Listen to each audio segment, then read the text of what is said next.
الحمدللہ رب العالمین والصلاة والسلام علی محمد وعلی آلہ وصحبہ وبارک وسلم۔ محترم فیکلٹی ممبرز اور معزز شرکائے کورس، ہیشم کی تقریر کے بعد عائشم اتنا مشکل نام ہے، اس کی تقریر اور اتنی مشکل نام اور اس کی اتنی مشکل تقریر کے بعد مجھے بہت پرانا واقعہ یاد آیا، اور میں نے اس دن کسی کو سنایا بھی تھا کہ جب بھی ڈیبیٹس ہوتے تھے اور کوئی اچھا مقرر ہم سے پہلے تقریر کر لیتا تھا تو ہم خاصے پریشان ہو جاتے تھے کہ اب میں کیا کہوں گا۔ تھینک یو، جو الفاظ آپ نے اکیڈمی کے لیے اور میرے لیے بالخصوص استعمال کیے، آئی فیل اوبلائج فار دیٹ۔ اقبال، مجھے آج ہم نے ٹی بریک پہ بھی اس کا ایک شعر پڑھا اور وہ شعر میرے ذہن میں اٹک کیا، اور وہ شاید ایک بہت بڑا سوال ہے جو ہم سے بھی ہے اور جو بالخصوص لیڈرشپ سے متعلق ہے۔ اقبال کہتا ہے، نہ اٹھا پھر کوئی رومی عجم کے ریگزاروں سے، نہ اٹھا پھر کوئی رومی عجم کے ریگزاروں سے، وہی آبو گلے ایراں وہی تبریز ہے ساقی۔ کہ مٹی بھی وہی ہے، پانی بھی وہی ہے، شہر بھی وہی ہیں، زمین بھی وہی ہے، ماحول بھی وہی ہے، لیکن کوئی رومی پیدا نہیں ہو رہا۔ ہمارے ہاں کوئی لیڈر پیدا نہیں ہو رہا، کوئی راستہ دکھانے والا نہیں۔ وہ پھر اقبال یاد آ گیا کہ وہ جو کہتا ہے، اس کا وہ شعر کہ نشان راہ دکھاتے تھے جو ستاروں کو، نشان راہ سکھاتے تھے جو ستاروں کو، ترس گئی ہے اسی کوئی پتہ نہیں، اس کا دوسرا مصرع میرے ذہن سے نکل گیا، لیکن اس کا مفہوم یہ ہے کہ وہ لوگ جو ستاروں کو راستے دکھاتے تھے وہ اب کسی راستہ جاننے والے کے لیے حیران ہو رہے ہیں اور پریشان ہو رہے ہیں، انہیں کوئی راستہ دکھانے والا نہیں مل رہا۔ اور یہ ہماری قومی کیفیت ہے۔ اسی کے پیش نظر اور اسی کو سامنے رکھ کے کہ لیڈر گھر سے شروع ہوتا ہے، مینیجر گھر سے شروع ہوتا ہے اور ملک تک چلتا ہے، اور بدقسمتی سے ہر لیول پہ جس چیز کی ہمیں کمی محسوس ہوتی ہے وہ لیڈرشپ کی ہے اور وہ مینجمنٹ کی ہے۔ ایک کہانی میں نے پڑھی تھی کہ ایک کمپنی کا مالک کمپنی کے لیے کسی اچھے مینیجر کی تلاش میں ہوتا ہے۔ وہ اشتہار دیتا ہے، بڑی دنیا آتی ہے، لوگ آتے ہیں، بڑے پڑھے لکھے، ماسٹرز، پی ایچ ڈی، اچھی انگریزی بولنے والے، وہ سب کو انٹرویو کرتا ہے اور ریجیکٹ کرتا رہتا ہے، اور وہ ایک سوال سب سے پوچھتا ہے جس کا جواب کسی کو نہیں آتا، یا ان کے جواب سے وہ مطمئن نہیں ہوتا۔ اس کا سوال یہ ہوتا ہے کہ اچھا مینیجر کون ہے؟ انگریزی والے انگریزی میں لمبی تقریر کر کے اس کو کوالٹیز بتاتے ہیں جو اس نے کہیں کلاس میں پڑھی ہوتی ہیں، کوئی اور اردو میں بہت اچھی موٹے موٹے الفاظ استعمال کرتا ہے اور بتاتا ہے، لیکن اسے جواب نہیں ملتا اور وہ مطمئن نہیں ہوتا اور وہ لوگوں کو ریجیکٹ کرتا رہتا ہے۔ آخر میں ایک سادہ سا دیہاتی قسم کا لڑکا آتا ہے تو اس سے پوچھتا ہے کہ اچھا یہ بات، اس سے باقی انٹرویو کرتی ہے بورڈ، لیکن اس پہ ہنستے ہیں کہ یہ آدمی نہ اس کے کپڑے ڈھنگ کے ہیں، نہ اس کو بات کرنے کا طریقہ آتا ہے، نہ اسے انگریزی ٹھیک طریقے سے بولنے آتی ہے، یہ کیا مینیجر ہوگا؟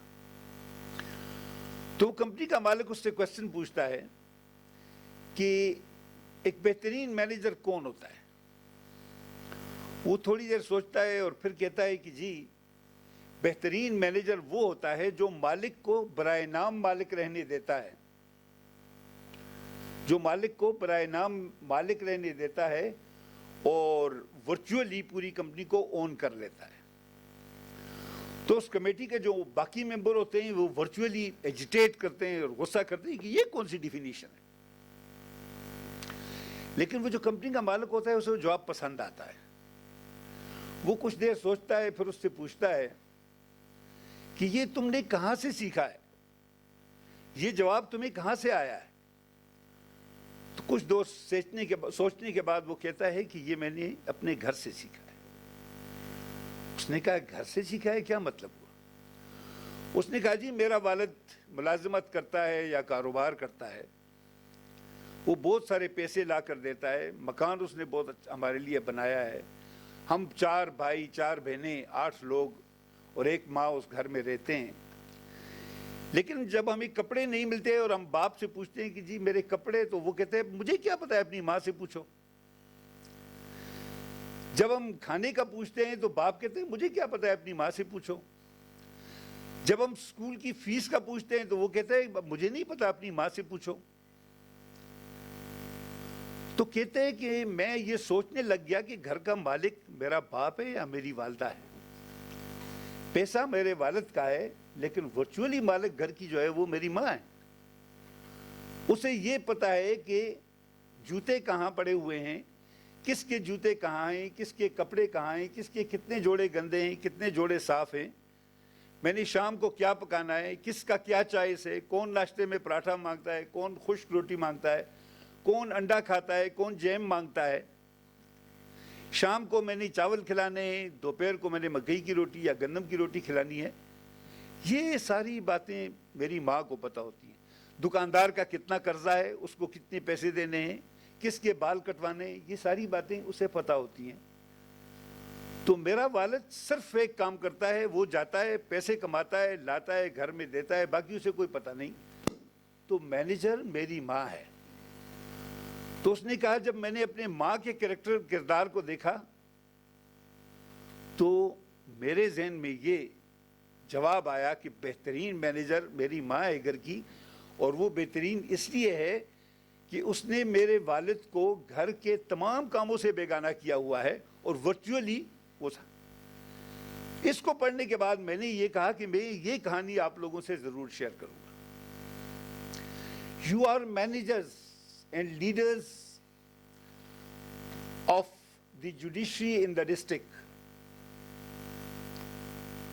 تو آپ کا بیہیویئر، ہماری کوشش یہ تھی کہ آپ کو ہر چیز کا علم ہو، آپ کو اپنے پروسیس سرورز کا بھی علم ہو، آپ کو اپنے سٹاف کا بھی علم ہو، آپ کو کاپینگ ایجنسی کا بھی علم ہو، آپ کو اپنے سول ججز کا بھی پتہ ہو، اور ان کی کیپیسٹی کا بھی پتہ ہو کہ انہوں نے کس طرح، اور یہ صرف اس صورت میں ممکن ہے، یہ صرف اس صورت میں ممکن ہے کہ آپ کو اپنے پیشے کے ساتھ، اپنی ڈیوٹی کے ساتھ اتنا ہی لگاؤ جتنا ایک ماں کو اپنے گھر کے ساتھ ہوتا ہے۔ اور یہ لگاؤ یا یہ عشق، مجھے آج رومی ابھی یہاں کلاس میں سے آپ کے گئے اور مجھے کہتا ہے وہ ٹی روم میں کہ سر آپ تو پہلے سے زیادہ جوان نظر آتے ہیں اور زیادہ وہ انتھوزیسٹک نظر آتے ہیں۔ تو میں اس بات پہ سوچ رہا تھا کہ واقعی میں پہلے سے زیادہ جوان نظر آ رہا ہوں یا زیادہ انتھوزیسٹک نظر آ رہا ہوں، ایسا کیوں ہو سکتا ہے؟ میں نے انالیسس کیا اپنا، مجھے لگا کہ میرا جو میں کام کر رہا ہوں میں اس میں اتنا کھو جاتا ہوں کہ مجھے بھول جاتا ہے، مجھے یہ بھول جاتا ہے کہ میں کیا ہوں، میری ذات کیا ہے، کیا میری شکل کیسی ہے۔ تو یہ اگر میں نے پھر سوچا کہ میں اگر اپنے کام کے ساتھ وہ عشق پیدا کروں، یا میں اپنے کام میں اتنا کھو جاؤں جو اس کام کا تقاضا ہے، تو یقیناً میں جوان بھی زیادہ لگوں گا،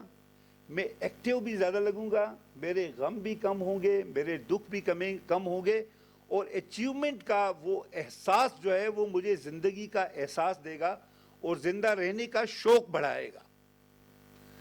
تو یہ یاد رکھیے کہ آپ لوگ اگر اپنے پروفیشن کے ساتھ محبت کریں گے تو وہ نمبر 1 آپ کی عزت بڑھائے گا، نمبر 2 آپ جو اچیومنٹس کریں گے وہ آپ کے اندر ایک احساس تفخر پیدا کرے گا، نمبر 3 آپ جب کوئی سروس ڈیلیور کریں گے تو آپ کو یہ احساس ہوگا کہ آپ یوزفل سٹیزنز ہیں، آپ ادارے کے لیے اہم ہیں، آپ لوگوں کے لیے اہم ہیں، اور آپ اللہ کی نظر میں اہم ہیں۔ اور سب سے بڑھ کر یہ کہ آپ کو زندگی جینے سے یا زندہ رہنے کا شوق پیدا ہوگا اور آپ کو زندگی کا احساس ہوگا. اور میں آپ کو بتاؤں کہ سب سے صحت مند احساس کسی انسان کے اندر اگر ہوتا ہے تو وہ یہ ہے کہ میں زندہ ہوں. آپ کے ارد گرد کا ماحول جو بن رہا ہے یا جو بن چکا ہے، سچی بات یہ ہے کہ وہ موت کا احساس دلاتا ہے، وہ فکر ڈالتا ہے، وہ انسیکیورٹی پیدا کرتا ہے. لیکن جب آپ کی زندگی کا ایک لمحہ بامقصد گزرتا ہے، جب آپ کی زندگی کا ایک لمحہ کسی اچیومنٹ کے لیے گزرتا ہے، جب آپ کی زندگی کا ایک لمحہ کچھ کنٹریبیوٹ کرتا ہے، تو آپ کے احساسات کو تبدیل کر دیتا ہے اور آپ کے اندر زندگی کا احساس پیدا ہوتا ہے. اس سوچ کے ساتھ آپ جب واپس جائیں تو ضرور ہمیں یاد کیجئے گا اور میری ان باتوں پہ غور کیجئے گا. آپ کے اندر نئی زندگی اگر نہ آئی، آپ کے اندر اگر نیا جذبہ نہ آیا، آپ کے اندر اگر مشکلات کو فیس کرنے کی ہمت نہ آئی، تو ہم سمجھیں گے کہ ہم ناکام ہیں. لیکن اگر آپ کی زندگی میں تبدیلی آئی، مثبت تبدیلی آئی، اور آپ نے دیکھا کہ آپ کے سامنے آنکھیں احترام سے جھکتی ہیں، خوف سے نہیں، تو ہمیں اپنی دعاؤں میں ضرور یاد رکھیے گا کہ جو دعائیں آپ لوگوں کی لے رہے ہیں اس میں ہمارا بھی تھوڑا سا حصہ ہے. آپ لوگوں کو رخصت کرتے ہوئے یقیناً ہمیں تھوڑا سا جدائی کا جو احساس ہے پریشان کرتا ہے، لیکن بدستور ایک خوشی کا احساس بھی دیتا ہے کہ یا اللہ تیرا شکر ہے کہ جو 5-6 دن آپ لوگوں نے ہمارے ساتھ گزارے ہیں، ہم نے اس میں کنٹریبیوٹ کیا ہے اور ہم نے آپ کی زندگیوں میں مثبت تبدیلیوں کے لیے کنٹریبیوٹ کیا ہے. میری دعا ہے کہ آپ لوگ خیریت سے اپنے گھروں کو جائیں، اپنی جابس پہ جائیں، اپنا نام بلند، ملک و قوم کا نام بلند کریں، اپنا نام پیدا کریں، اپنے خاندان کا نام اونچا کریں، اور اللہ کرے کہ آپ کے ہاتھوں وہ تبدیلی آئے جس کا سوچ کے ہم بوڑھے ہو رہے ہیں. وآخر دعوانا الحمدللہ رب العالمین. Thank you.